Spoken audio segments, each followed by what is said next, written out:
கேட்கும்போது ஆசையா இருக்கு, ஆனா ஏமாளி ஆயிருவோம் பயமாவும் இருக்கு. சார் ஏமாந்தா ஏமாந்துட்டு போறோம் சார். அவ்வளவு விவரமா இருக்கு, என்னத்த பண்ண போறோம் எனக்கு தெரியலையே. என்ன பண்ணிடுவோம் சொல்லுங்க, என்ன கிடைச்சிரும் உங்களுக்கு?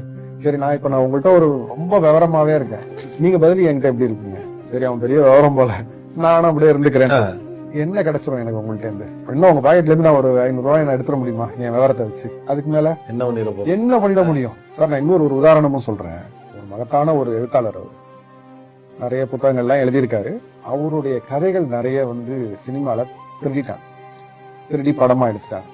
இது எனக்கு தெரியாது, யாரோ ஒரு ரைட்டர்னு கூட்டு போறாங்க, பார்த்து பேசுறேன். ஏன்னா அவர் பிரபலமான ரைட்டர் இல்ல, ரொம்ப நல்ல ரைட்டர், அவ்வளவுதான். அவரோட இதெல்லாம் படிச்சுட்டு நான் மிரண்டு போய், சார் என்ன சார் சூப்பரா எழுதிருக்கீங்க? இல்லங்க, அந்த படத்துல வந்துச்சு, அது நான் இதுல எழுதுனதான் பாருங்கிறாரு. உண்மை புக்ல இருக்கு. அப்படியே அங்கேருந்து சுட்டுருக்காங்க, இங்கேருந்து சுட்டுருக்காங்க. என்னங்க அவரையும் உங்களுக்கு தெரியுங்கிறீங்க? ஆமா தெரியும், பட் எடுத்துட்டு தான் சொன்னாங்க. அப்புறம் நான் என்ன சொல்றது, சரி நம்ம வேற ஏதாவது எழுதுவோம். அப்படியே போய் என்னங்க சொல்றீங்க, இப்படி ஏமாத்தி இருக்காங்க? ஏங்க ஏமாத்திட்டு போறாங்க, என்ன இருந்தாலும் என் நண்பன் தானே. நமக்கு எழுதுறதுக்கு இன்னும் நிறைய இருக்குல்ல. ஒருத்த ஏமாத்திடுவான் அப்படின்னு நினைச்சுக்கிட்டே நம்ம பழக முடியாது இல்லைங்க. ஏமாத்துறானா, சரி போ விடு அப்படிங்கிறாங்க. இன்னும் நல்லவங்க எத்தனையோ பேர் இருக்காங்க. நான் அவங்க கூட பேசிட்டு அவங்கள்ட்ட இருந்து நான் நிறைய கதைகள் நான் எழுதிக்கிட்டே தான் இருக்கேன், சந்தோஷமா தான் இருக்கேன். அதுக்கு நான் அவ்வளவு விவரமெல்லாம் இருக்கு தேவையில்லைங்க.